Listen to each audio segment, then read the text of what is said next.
Oke, balik lagi bersama gue Rizal dan kali ini kita akan bahas rahasia aset di zaman digitalisasi atau misalkan di era sosmed guys ya. Jadi untuk kali ini kita akan bahas gimana rahasianya punya aset di zaman digitalisasi ya.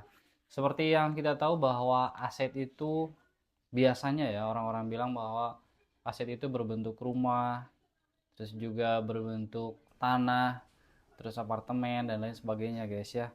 Nah, cuman saya berpandangan bahwa aset di sini itu di zaman sekarang itu udah bergeser guys. Jadi nggak harus tanah, nggak harus rumah, nggak harus apartemen.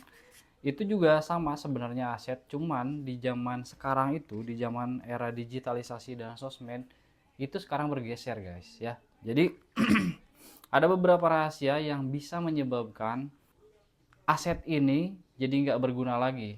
Jadi value-nya itu aset yang ini berkurang guys. Jadi sekarang lebih banyak di zaman era digitalisasi ataupun sosmed. Nah apa saja ya aset yang gue maksud ini adalah yang pertama itu aset konten guys. Kalian bisa bayangin orang yang konten tiap hari bisa menghasilkan berapa ratus juta, bahkan bisa menghasilkan berapa miliar dengan hanya konten. Nah, itu juga termasuk aset guys ya. Jadi itu termasuk aset yang bisa menghasilkan passive income, yang bisa menghasilkan uang, itu juga termasuk aset. Dibanding sekarang yang namanya rumah misalkan. Kalian oke punya rumah dengan aset berapa miliar, itu kita bisa sewakan, itu juga sama aset. Cuman yang lebih bagus, yang lebih sekarang lebih diminati yaitu aset konten. Bayangin aja kalau misalkan kalian bikin konten terus udah beribu-ribu viewers, terus juga yang like banyak, itu juga bisa menjadi aset buat kalian guys ya. Kalian bayangin aja kalau misalkan kalian punya konten seperti itu, berapa ribu atau berapa brand yang akan masuk kepada kalian untuk endorse guys ya. Yang pertama itu adalah aset konten ya. Jadi kalian jangan sungkan, kalian jangan malu untuk bikin konten tiap hari ya, terserah mau kata orang apa gitu ya. Yang penting kalian bikin konten tiap hari, kalian visualisasikan kemampuan kalian untuk berkonten. Nah, di situ kalian akan punya aset. Itu juga sama guys ya. Jadi itu konten itu aset buat kalian di masa depan ya.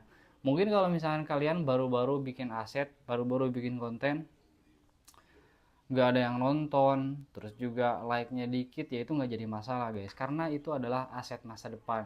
Mungkin suatu saat nanti, 1 tahun kemudian, 2 tahun kemudian, aset itu akan berubah menjadi bisa penghasil uang guys ya. Nah yang kedua yaitu aset konten ini gak bakal bisa tercapai kalau misalkan kalian gak melakukannya secara konsisten guys ya. Nah jadi yang saya mau tekankan di sini adalah konten kalian itu bisa menjadi aset, bisa menjadi aset masa depan, bisa menjadi suatu yang menghasilkan buat kalian, tapi dengan cara kalian konsisten. Konsisten tiap hari bikin konten, konsisten tiap hari upload, itu adalah aset yang bisa menghasilkan passive income buat kalian. Jadi kesimpulannya bahwa di video kali ini aset yang sekarang sangat bagus untuk kalian di masa era digitalisasi ataupun era sosmed yaitu konten guys ya. Jadi jangan lupa buat teman-teman yang sekarang punya handphone, yang sekarang punya kuota, kalian bikin konten apa aja guys ya. Apa aja, bahkan sekelas Timothy Ronald, terus juga sekarang baru-baru ini yang lagi viral banget itu ada Big Mo. Itu juga dia bikin konten secara konsisten ya, bikin konten secara konsisten dan akhirnya bisa menghasilkan uang guys ya. Itu dia aset-aset yang gue rasa bisa menghasilkan uang, bisa menghasilkan passive income di era digitalisasi ya.